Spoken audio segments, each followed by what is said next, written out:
Mission বসুন্ধৰাৰ জৰিয়তে আমি এইবাৰ ফেজ 2ত আমাৰ অসমত আমি এইবাৰ 2,29,000 পৰিয়ালক আমি ভূমিপটা দিম। প্ৰতিখন জিলাৰ লগতে ইয়াতে 22,245 গৰাকীয়ে পাব। লখিমপুৰ জিলাত 22,245 গৰাকীক আমি জিলা ভিত্তিত মিটিং পাৰি আমি শ্ৰীমুনলি তেওঁলোকক ডিষ্ট্ৰিবিউশ্যন কৰিম আৰু তাত ইয়াৰ বিহপুৰীয়া সমষ্টিও প্ৰায় 1,313 গৰাকীয়ে পাব। আৰু কিছুমান ট্ৰাইবেল বেল্ট ব্লক থকাৰ কাৰণে কিছুমান আইন আছে প্ৰটেক্টেড হোৱাৰ কাৰণে কিছুমানৰ দিব পৰা নাই, কিন্তু ফেজ 3 আকৌ আমি আৰম্ভ কৰিম।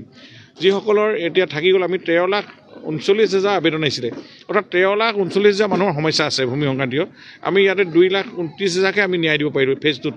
আমি 3ত আইন প্ৰণয়ন সংশোধন কৰি নীতি নিয়ম তৈয়াৰ কৰি হ'লেও আমি এছেম্বলিত কথাখিনি আলোচনা কৰি আমি তেওঁলোকক ভূমি অধিকাৰ দিয়াটো আমাৰ চৰকাৰৰ সিদ্ধান্ত।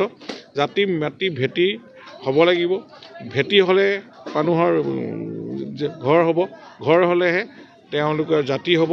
এই কনচেপ্টটো জাতি মাটি ভেটিটো তেতিয়াহে হ'ব, মাটি হ'লে ভেটি হ'ব, ভেটি হ'লে জাতি হ'ব। এই কনচেপ্টতে আমি চৰকাৰে কাম কৰিছোঁ। প্ৰত্যেক খিলঞ্জীয়া মানুহৰ এই অধিকাৰ পাব লাগিব আৰু তেওঁলোকক কোনো অভাৱমুক্ত নহৈ তেওঁলোকৰ পৰিয়ালবিলাক ভাল হ'বলৈ যুৱকসকলক আমি এতিয়া অসম চৰকাৰে মুখ্যমন্ত্ৰী স্বনিয়োজন আঁচনিৰ জৰিয়তে 2 লাখকৈ দিয়াৰ পেকেজ হৈছে। 1 লাখ যুৱকক ইতিমধ্যে দিব, 2 লাখ দিয়াৰ সিদ্ধান্ত আছে, 1 লাখক দিয়াৰ এটা প্ৰক্ৰিয়াই আৰম্ভ হৈছে নিৰ্বাচনৰ। মহিলাসকলৰ উদ্যমিতা আঁচনিৰ জৰিয়তে সবলীকৰণ প্ৰক্ৰিয়াই এনেধৰণৰ বহু আঁচনিৰ কথা আমি ক'লে বৰ দীঘলীয়া হ'ব। গতিকে মই ভাবোঁ যে এইখিনিত ৰাইজখন যথেষ্ট চাৰিওফালৰ পৰা ৰাইজ সকলো শ্ৰেণীৰ ৰাইজ উন্নতি হ'লেহে ৰাজ্যখন উন্নতি হ'ব, বা সকলো শ্ৰেণীৰ সাধাৰণ শ্ৰেণীৰ ৰাইজ উন্নতি হ'লে দেশখনৰ ভৱিষ্যত উন্নতি হ'ব। এই কনচেপ্টৰে কাম কৰি থকা হৈছে। মিছন বসুন্ধৰাৰ জৰিয়তে আমি এইবাৰ ফেজ 2ত আমাৰ অসমত আমি এইবাৰ 2,29,000 পৰিয়ালক আমি ভূমিপটা দিম। প্ৰতিখন জিলাৰ লগতে ইয়াতে 22,245 গৰাকীয়ে পাব। লখিমপুৰ জিলাত 22,245 গৰাকীক আমি জিলা ভিত্তিত মিটিং পাৰি আমি শ্ৰীমুনলি তেওঁলোকক ডিষ্ট্ৰিবিউশ্যন কৰিম আৰু তাত ইয়াৰ বিহপুৰীয়া সমষ্টিও প্ৰায় 1,313 গৰাকীয়ে পাব। আৰু কিছুমান ট্ৰাইবেল বেল্ট ব্লক থকাৰ কাৰণে কিছুমান আইন আছে প্ৰটেক্টেড হোৱাৰ কাৰণে কিছুমানৰ দিব পৰা নাই, কিন্তু ফেজ 3 আকৌ আমি আৰম্ভ কৰিম। যিসকলৰ এতিয়া থাকি গ'ল আমি 13,39,000 আবেদন আহিছিলে, অৰ্থাৎ 13,39,000 মানুহৰ সমস্যা আছে ভূমি সংক্ৰান্তীয়। আমি ইয়াতে 2,29,000কে আমি ন্যায় দিব পাৰিলোঁ ফেজ 2ত। আমি 3ত আইন প্ৰণয়ন সংশোধন কৰি নীতি নিয়ম তৈয়াৰ কৰি হ'লেও আমি এছেম্বলিত কথাখিনি আলোচনা কৰি আমি তেওঁলোকক ভূমি অধিকাৰ দিয়াটো আমাৰ চৰকাৰৰ সিদ্ধান্ত।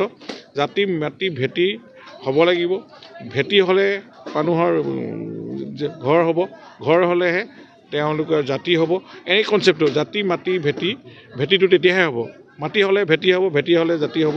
এই কনচেপ্টতে আমি চৰকাৰে কাম কৰিছোঁ। প্ৰত্যেক খিলঞ্জীয়া মানুহৰ এই অধিকাৰ পাব লাগিব আৰু তেওঁলোকক কোনো অভাৱমুক্ত নহৈ তেওঁলোকৰ পৰিয়ালবিলাক ভাল হ'বলৈ যুৱকসকলক আমি এতিয়া অসম চৰকাৰে মুখ্যমন্ত্ৰী স্বনিয়োজন আঁচনিৰ জৰিয়তে 2 লাখকৈ দিয়াৰ পেকেজ হৈছে। 1 লাখ যুৱকক ইতিমধ্যে দিব, 2 লাখ দিয়াৰ সিদ্ধান্ত আছে, 1 লাখক দিয়াৰ এটা প্ৰক্ৰিয়াই আৰম্ভ হৈছে নিৰ্বাচনৰ। মহিলাসকলৰ উদ্যমিতা আঁচনিৰ জৰিয়তে সবলীকৰণ প্ৰক্ৰিয়াই এনেধৰণৰ বহু আঁচনিৰ কথা আমি ক'লে বৰ দীঘলীয়া হ'ব। গতিকে মই ভাবোঁ যে এইখিনিত ৰাইজখন যথেষ্ট চাৰিওফালৰ পৰা ৰাইজ সকলো শ্ৰেণীৰ ৰাইজ উন্নতি হ'লেহে ৰাজ্যখন উন্নতি হ'ব, বা সকলো শ্ৰেণীৰ সাধাৰণ শ্ৰেণীৰ ৰাইজ উন্নতি হ'লে দেশখনৰ ভৱিষ্যত উন্নতি হ'ব। এই কনচেপ্টৰে কাম কৰি থকা হৈছে।